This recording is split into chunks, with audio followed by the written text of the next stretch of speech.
Manchester City have just absolutely destroyed Real Madrid at the Etihad in the Champions League semifinal second leg. They move on to the Champions League final. Let's get straight into this. G, as a Real Madrid fan, what is your reaction to this match? I mean, obviously it's disappointing, but I want to be here the first one to say, congratulations to Manchester City. It only took you about like 100 odd years and a $1 billion+ to get past, us, to finally go on and maybe win the Champions League. So congratulations. They played well.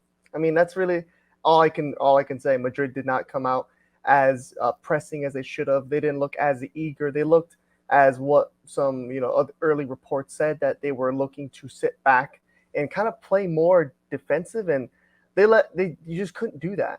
When we were playing City at the Etihad, you have to kind of match their intensity. And City came in and they played like they always do at the Etihad. They played spectacular. I Mm-hmm. mean, it's almost similar to what we saw at the Bernabeu. They were just all over us.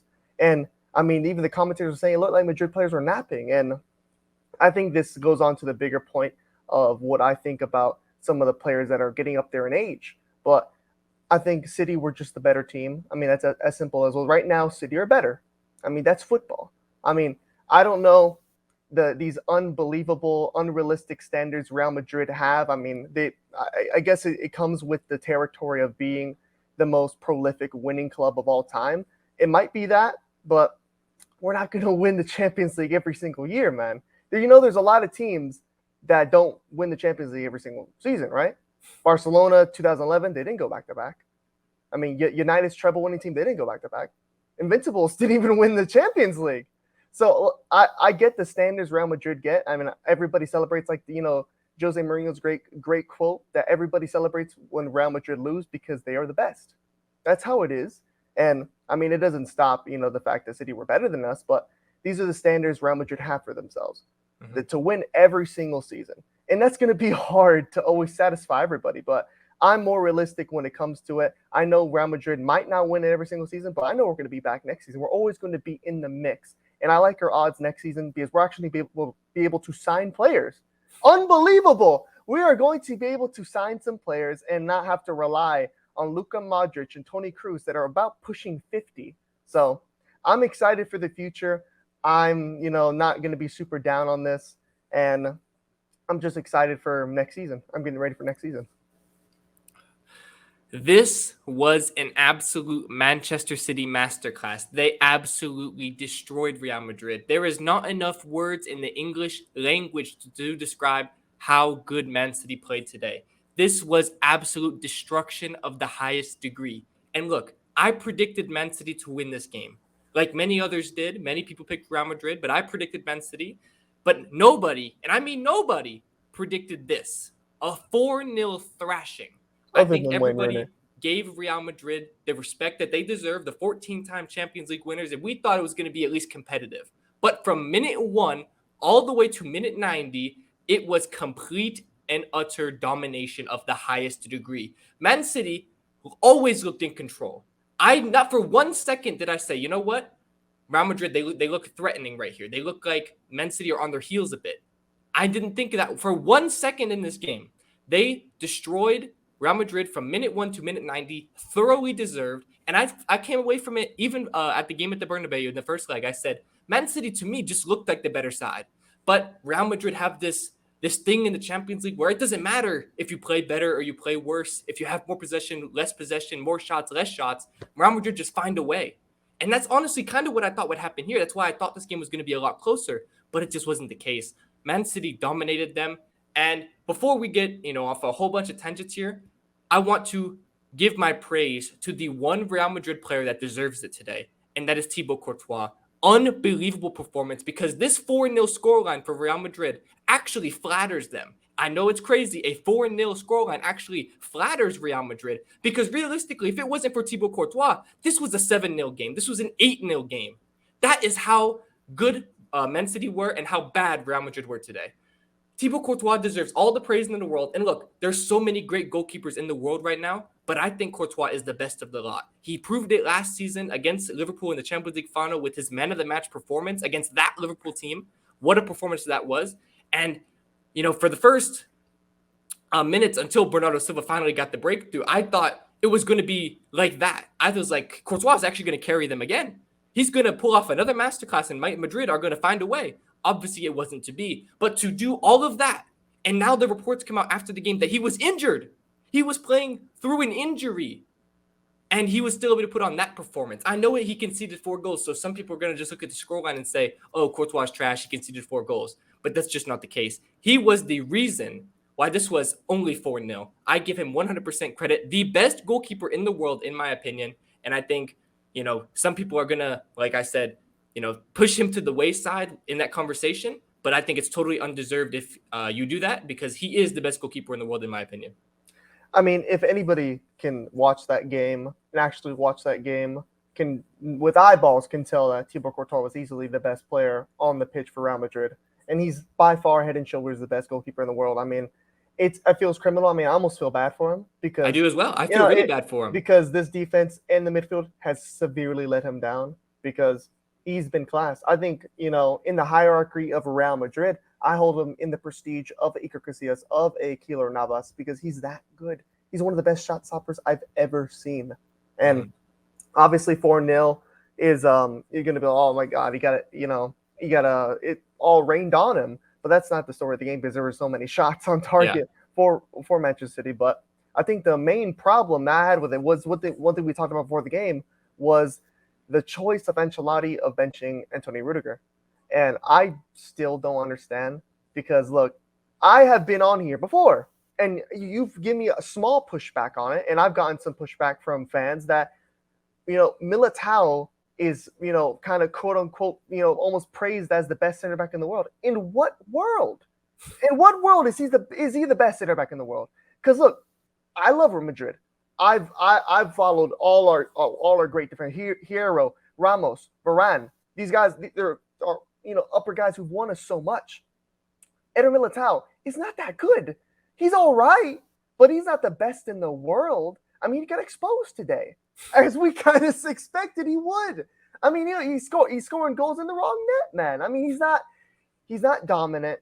When I don't think any players fear Militao. That's the problem. When they see Militao, I mean, look, Haaland didn't score today, but I knew Haaland felt better that it wasn't Antonio Rudiger.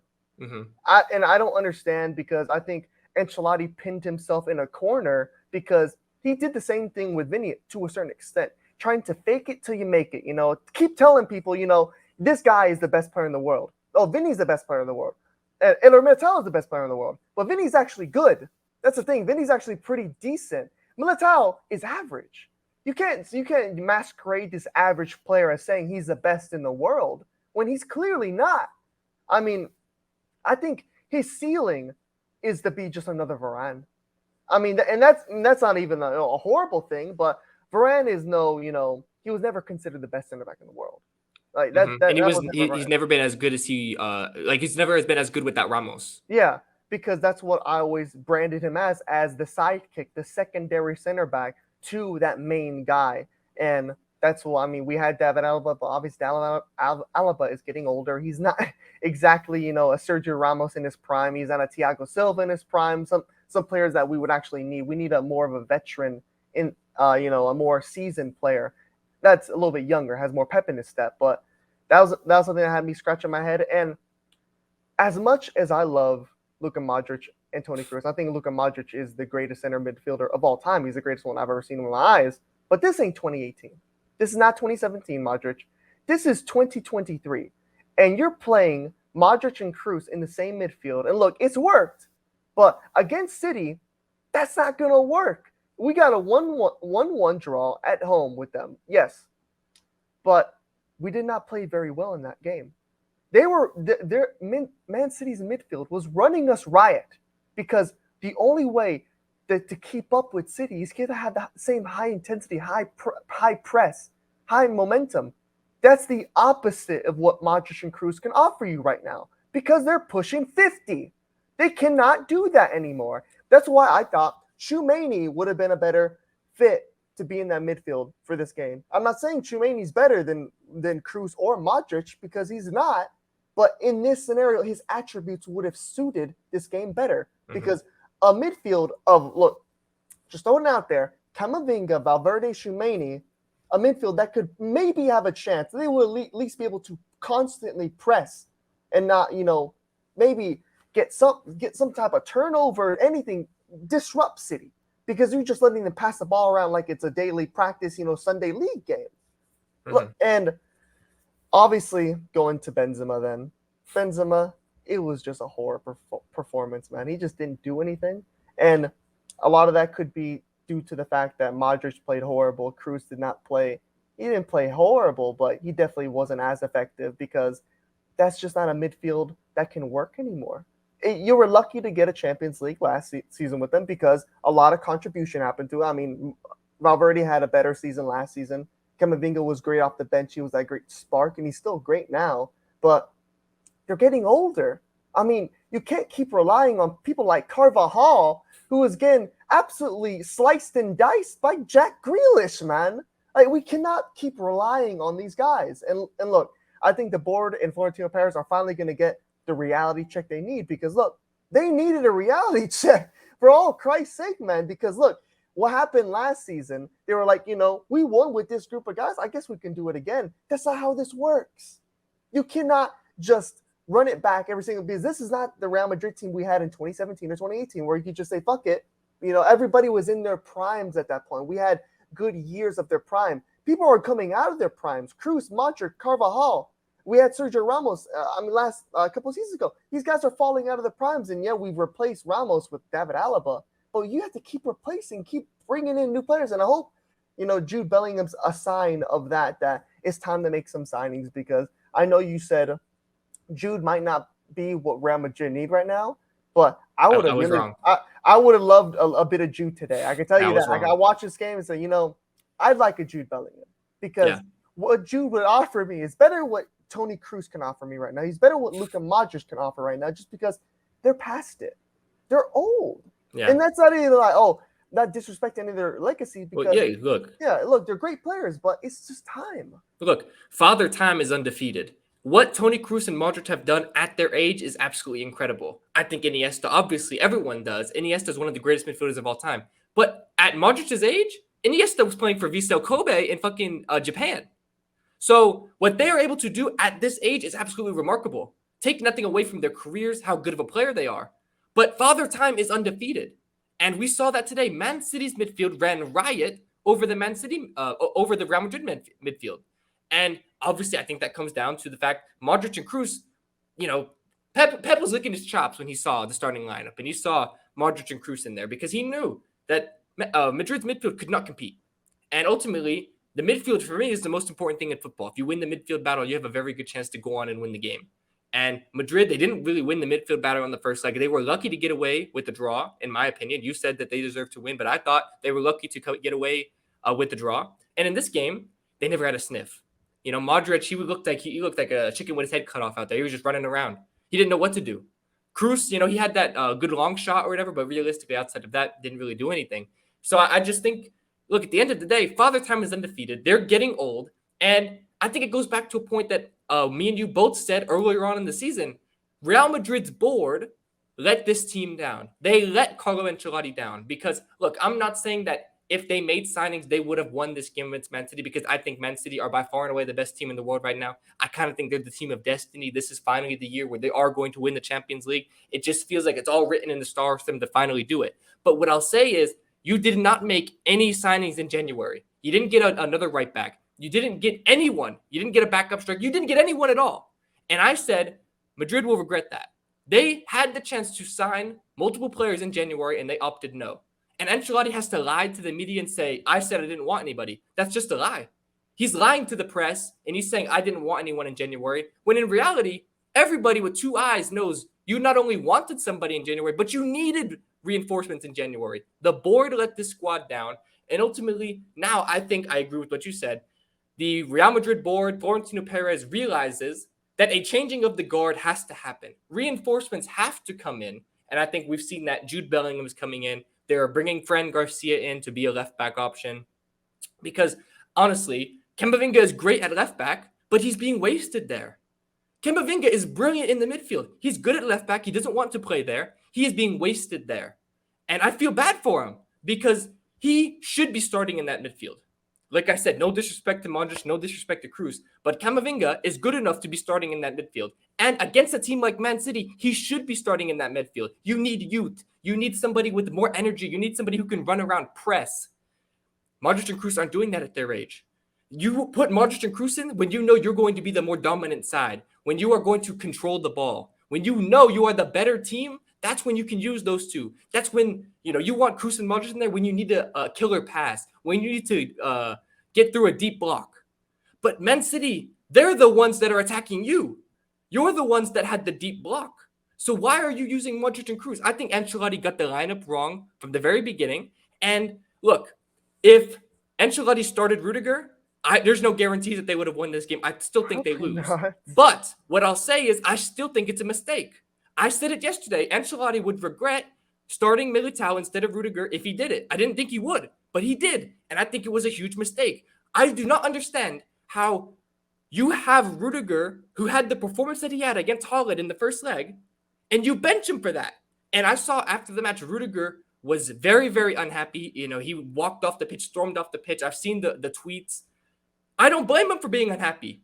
There are not even a handful of center backs who can say they successfully stopped Erling Haaland. Rudiger can say he's one of those guys. And what did he get rewarded with? A spot on the bench. That's what he got. You pocketed the best number 9 in the world right now, the most informed number 9 in the world, a guy who's breaking every record, it seems like, and you got rewarded with a spot on the bench. Take nothing away from Militao. He's a great player, but he did not earn his starting spot. Rudiger earned his spot in the starting lineup, and to be fair, he unjustly lost his starting spot. He should have been in the starting 11. And look, like I said, would it have made a true impact on the result? I don't think so. Man City probably would have won this game anyway. But I think Ancelotti got the lineup wrong from the very beginning. And I think it kind of segues into a talking point that so many Madrid fans are talking about right now. And it's the future of Carlo Ancelotti because, I think after the Copa del Rey final, it seems as if the rumors had went to bed that Ancelotti was going to be there next season. But then you get destroyed like this against Man City. It's an embarrassing performance. Embarrassing is an understatement. You lose 4-0. It's more than an embarrassment for a club like Real Madrid. So a lot of Madrid fans are calling for Ancelotti's head. Some people were saying sack him at halftime. Some people are saying don't even let him back on the plane to Madrid. Sub him at halftime for Jose Where do you Mourinho. stand? If you're a Madrid fan, so where do you stand? Ancelotti in, Ancelotti out. I mean, obviously Ancelotti in because anybody that's saying that is obviously just, more heat of the moment, and it's just they don't really understand how this is. I mean, we're not going to win every single season. Unfortunately, that's not how it works. And Ancelotti got no backing at all. Is it Ancelotti's fault we didn't sign anybody? No, it is not. And can Ancelotti turn back time and make Modric and Cruz younger? No, he cannot. Can he make Carvajal a good right back? No, he cannot. I mean, these are things that he cannot do. And look, even if Carlo Ancelotti, let's say he just fucking joined here and say, who should I play? The roster's just not good enough right now. It's not good enough because who are you going to put in that midfield? Look, even if I rave about Tchouaméni, even if Tchouaméni played and Tony Rudiger started, I don't think that's enough still. We need a revamp. We probably need another attacker because these are games that, Vinny didn't play great, but a lot of people didn't play good today. So I'm not going to put all the blame on Vinicius, but the midfield has to be better because the midfield is what supplies the attack. And if the midfield's shit, then you're fucked. It's not going to be good. So I can't blame Ancelotti for, what some stuff he just can't control. And look, He doesn't really run. He's not a very tactical guy. He's kind of more of the calm head. He's more of a player's coach. Mm-hmm. But he did realistically all he can. And he said he's going to be, everybody, Perez said he will be back next season. And I think next season, if it's similar to this, then maybe we can have that conversation because he will have Jude Bellingham. He will have more signings. They're going to sign players. I think that's where you truly can judge a manager for what they do. When you bring in signings, the club says, look, you want these players or we're going to give you these players. Maybe he doesn't want Jude, like he didn't personally go, hey, I want Jude Bellingham, but you're getting given Jude Bellingham. Mm-hmm. Now you got to make it work. They're going to bring you stars, great players. So now you have to make it work. And that's where you can really judge a manager because look, let's just say we get Alphonso Davies and we get Jude Bellingham. Let's just say 2 players. Yeah. And you still somehow find a way to lose 4-0 to City again. Then we got to start talking because, look, we gave you 2 world-class players, 2 players that are arguably the best in their position. And you're still, giving up the same result as he did last season. Then that's something that's sackable. But for losing to a team that's far, that's just player for player better right now. They play better. And they're in the most, the Etihad is probably the toughest place to play right now, currently in the world. I mean, I'm not really blaming Ancelotti. I think that's a coward's way out of it, of that. And I think it's more the board. It's the board's fault. Florentino Perez was there. It's your fault, bro. Yeah. I mean, it's as simple as I see it. Look, what I'll say to the Madrid fans who are calling for Ancelotti's head and want him to be sacked, all I'll say is this: the grass is not always greener on the other side. I think sacking Ancelotti would be a mistake. There is only one man that's available right now who I would say, okay, I understand why you sacked Ancelotti and brought this guy in, and that's Zidane. His resume speaks for itself. If you can get Zidane back into the club, okay, I can understand why you would do that. But anyone else, it doesn't make any sense. Why would you get rid of Ancelotti? Are we forgetting what Ancelotti did last season? I know the 4-0 just happened a few hours ago, so it's fresh on everyone's head, and it was an embarrassing performance, and obviously people are upset.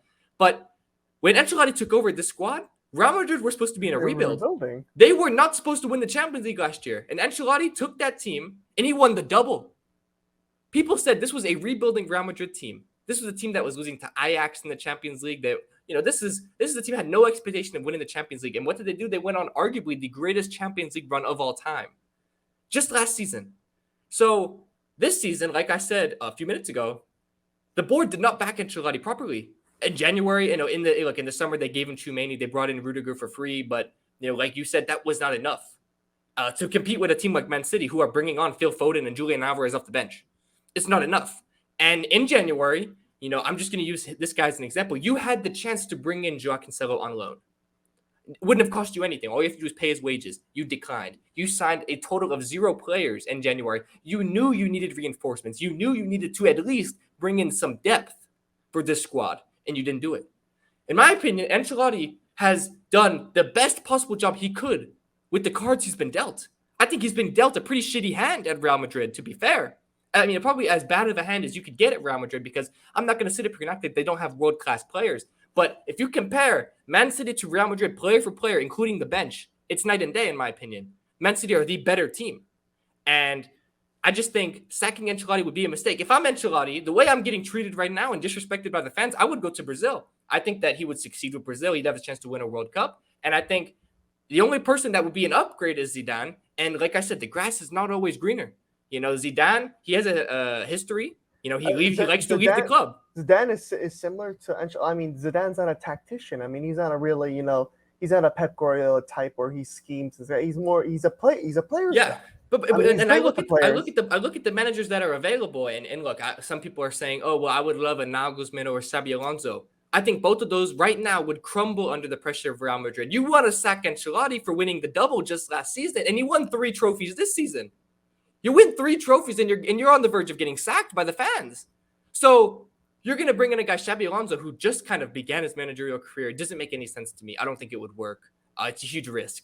And Nagelsmann in the same way, he was at Bayern Munich, one of the biggest clubs in the world, and I never wanted seemingly didn't work. I mean, I'm just saying the names that fans are throwing out. Yeah. And then realistically, I've seen Mourinho. Mourinho, don't get me wrong, one of the best managers of all time. But my thing with Mourinho is he really an upgrade on Ancelotti? I don't know. At this point in his career, I don't know. And we've seen him go. I mean, I think he's done very good at Roma, but does that mean it's going to translate to Real Madrid? I think, he would have his work cut out for him, especially with this squad. He needs signings. He would need a big backing. And, La Liga is going to be very competitive next season. The Champions League is going to be very competitive next season. Man City aren't going away. And next season, Barcelona are potentially going to have Messi. They're not going to go in La Liga. I think there's a serious chance that, you bring in any of those managers, they might go trophyless. And so could Ancelotti. I mean, I'm not going to sit up here and act like that's not a possibility. But what I'm saying is, to me, Ancelotti is your best bet right now. Now, things could change. There could be a manager that appears that I'm not expecting. And then you say, okay, maybe you go get that guy. But right now, you back Ancelotti. You give him the signings. Let's see what he does with Jude Bellingham. Let's see what he does with Fran Garcia at right back. Let's see what he does with a potential new right back, with a new backup striker or a new guy to rotate with Benzema. Let's see what he does. Because all the players in the post-game press conferences are saying that they want Ancelotti to stay. All of them. I haven't seen a single one say anything otherwise. Yeah, And well, sure, they're all going to say that. They're they're going supposed say to say that. Yeah. But I mean, I think they all like him. I think there's a reason they want him to stay. And I think there's a reason why Florentino Perez seems to be backing him behind closed doors. I think it would be a huge mistake. Honestly, I think this is just another example of reactionary fans. I think Madrid fans are just being a bit reactionary. It was an embarrassing performance. And, would you take a step back, let this settle for a few days, you'll realize, you know what? I think we should keep Ancelotti. I think that's what a lot of fans are going to think about in the next few days. Of course. I mean, Ancelotti is one of the greatest managers of all time. I mean, I have him in the top three. I have him only behind Pep and Sir Alex Ferguson. Yeah. But yeah, I mean, this is the people that he's up there with, and I don't understand, why. There's a lot of clubs that would die for Carlo Ancelotti. I mean, I've seen Arsenal fans say, "Oh, Arteta, it was nice having you. Bring in Carlo Ancelotti." I said earlier for Chelsea, I said if I could have any manager in the world right now, I would pick Carlo Ancelotti to be Chelsea manager, and I still feel that way. Obviously, it's not going to happen. Of course, we're getting Pochettino, but I still feel the same way. Ancelotti is an amazing manager, one of the best in the world, one of the best of all time. Real Madrid are lucky to have him. That's genuinely how I feel. And you mentioned a point. You have Pep Guardiola and one of your greatest managers of all time, and I think that kind of leads me into a point that I wanted to make because I think, look, I've said this for maybe a month now that I think Man City are going to win the treble, and now it seems to all be coming to fruition. I mean, they play Chelsea on Sunday. They're going to win that. They're going to clinch the Premier League. They play United in the FA Cup final. They're going to win that. They will win the FA Cup. They play Inter in the Champions League final. They will win that. They will win the treble. If you don't think Man City will win the treble at this point, you're just in denial because you just don't like Man City or you don't want it to happen and you're just praying. You're in denial. The sooner that you accept Man City are going to win the treble, the better off you'll be. Your mental health will be better. Everything will be better for you because it's going to happen. We have to just accept that this is one of the greatest sides of all time. When they win the treble, they will be cemented as one of the greatest sides of all time. And I think right now, when you think of the best Premier League sides of all time, you think Arsenal Invincibles, United 99 treble winning side, Chelsea 04-05, the Man City Centurions. This Man City team is going to be right up in there in that conversation. I mean, I think they have a very good chance to be number one. I mean, I don't know who's number one right now. I mean, all of these sides are amazing. Depends who you ask. But this team is that good. It's one of the greatest Premier League sides of all time. I think they will go down as one of the greatest sides in general of all time. And I think there is one man that goes to, and that's Pep Guardiola. Pep Guardiola, after he wins this treble with Man City, will officially, 100%, no doubt, be the greatest manager of all time. Not Sir Alex Ferguson, not Jose Mourinho, not Carlo Ancelotti. Anybody that you want to put, it's Pep Guardiola, no doubt. What he has accomplished is second to none. He has turned the Premier League into a farmers' league. I didn't think it was possible. I really didn't. Sir Alex Ferguson dominated the Premier League. He was winning title after title. And then the league got much more competitive, I think. And I said, I don't think I'll ever see a team dominate this way again. And we've seen it with Man City. Pep Guardiola turned the Premier League into a farmers' league. He's won with Barcelona, obviously. He's won with Bayern Munich. And now he's won with Man City. The only thing he's missing is that Champions League without Messi. And he's finally going to get it. And with it, he's going to get his second treble. He's not only bringing Man City their first Champions League, but he's bringing them a treble. This is unprecedented stuff. This is things people would never happen. Pep Guardiola, he has the accomplishments and the accolades, and he also has the influence. The way football will never be the same. He has changed the way every team plays football. If you look at the way clubs in the Premier League played football before and after Pep Guardiola, it's night and day. He has changed the league. He's the most influential manager of all time, and he's the best manager of all time. And that all goes into why I think he is the greatest manager of all time. To me, once this treble is locked in and confirmed in the history books, to me, it kind of already is, but it's football. It's not confirmed until it's confirmed. I think he goes down as the greatest manager of all time. Yeah, we'll just have to see, I mean, obviously the treble it's theirs to lose. I mean, this is the closest a team has been in a long time. I mean, when was the last time someone was really close to winning the treble other than, it's been like this? I can't really think. I think the last team to win the treble was Barcelona, right? In Barcelona. 2015. But I'm thinking, what was the last team to be this close to winning one? There's a real shot. I think maybe Liverpool, but they were I think they were second behind City in the league or some shit. They had a chance, yeah. They probably had a chance, but obviously the Madrid season when they three-peated the Champions League, they had a couple of shots. But this is the the first like glorified chance, like they could really do it. Yeah. But, and like I think it comes down to Pep Guardiola and how good he is a manager. And look, just kind of like what I said, we talked yesterday, and before we knew the result of the semifinal, and we said, what percentage chance do you give the winner of what percentage chance do you give Inter Milan against the winner of Manchester City versus Real Madrid? Now, obviously, we know it's Man City, and yesterday I said 10%, but I'm changing my answer. Inter Milan have a negative 1% chance of beating Man City in the final. It's not happening. It is practically impossible in my mind.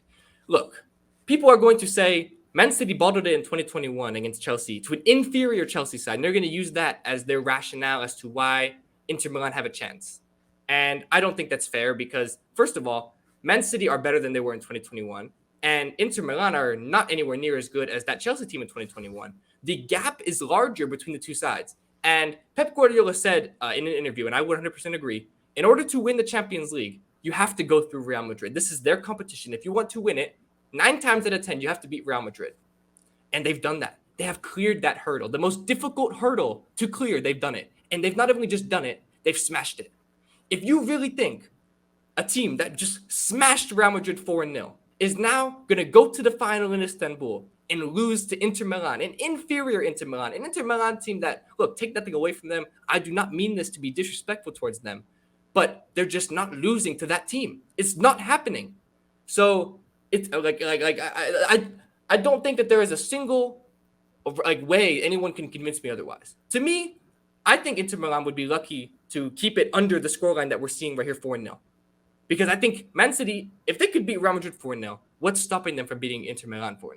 I think it could genuinely be that much of a thrashing.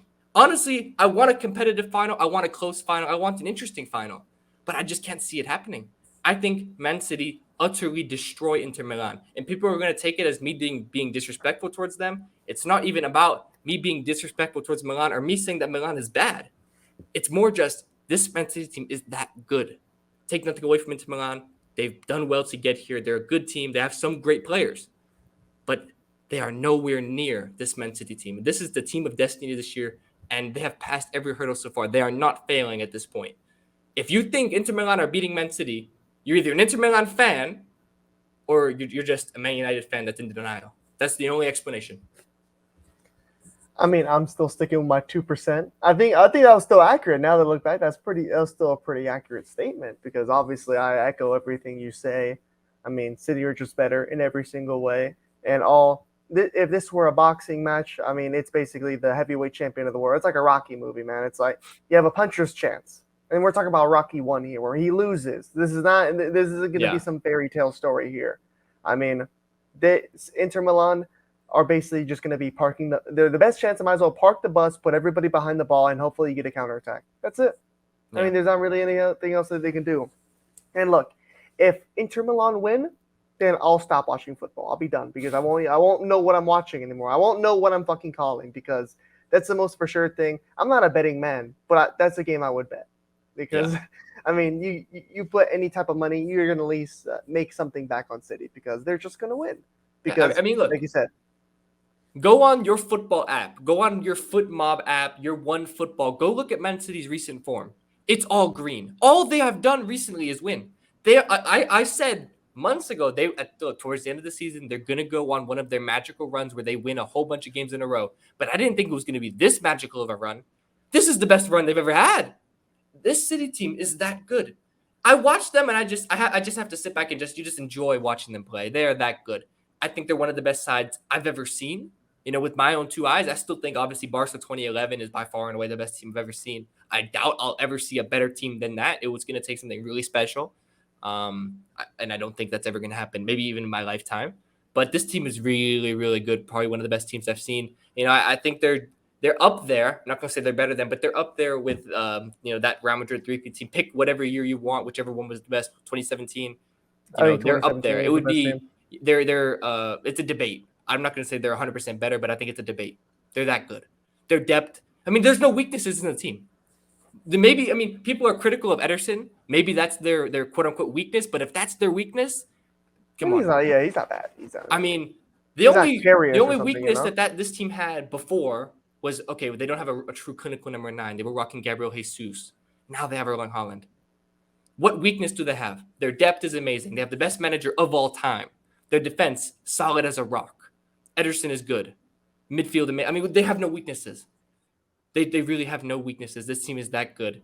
And for me, look, Real Madrid fans, they have the highest expectations of any football club in the world.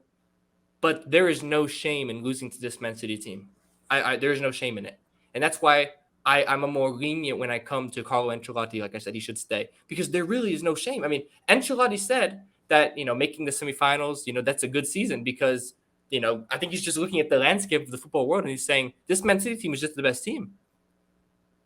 I mean, you look at any other club. I mean, they would probably want. There's a lot of clubs that they can't make the semifinals. I mean, that's a lot of wins for a lot of other clubs. But obviously, for Real Madrid, their standards are not like any other club ever. Yeah. So it's going to be looked at as a failure. These Madrid fans are spoiled. I mean, we're spoiled, man. I mean, we want to win everything. But at the end of the day, as a football fan, I like to see, teams get better. I mean, it's not. I mean, it's going to sound pretty like a dick, but it's not fun to always win. I mean, realistically, it's not. I swear. You got to have competition and parity. There has to be competition. I like going into matches that make me feel, wow, we can really lose this. And that's what this season was. I mean, we lost a lot this season. And because we're just not as dominant as we once were. But I know we're always going to be in the mix. Next season, I think we have a very good shot of winning the Champions League. Again, because we're going to make signings. So it's always going to depend on the signings. I know Jude is basically bullshit. I think Jude is through the door already. We're going to get Jude. It's all done. And we're going to make a couple other signings, and I think we're going to be right back in that mix. I think it's going to give us a better shot against City, and God knows everybody else that's definitely ramping up. But I like our odds, and I think next season is going to be, better than this one. Well, look, and as we talk about next season, look, this season is not officially over. There's still matches to be played, but they're pretty much they're eliminated from every competition. Barca have already won La Liga. They've already won the Copa del Rey, and they're out of the Champions League. So now we can look at this Real Madrid season and we can analyze this season.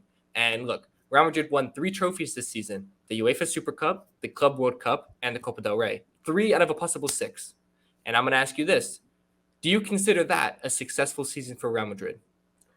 I think I'll answer in 2 ways. That in Madrid standards, no, it's a failure because you didn't win the Champions League, you didn't win La Liga.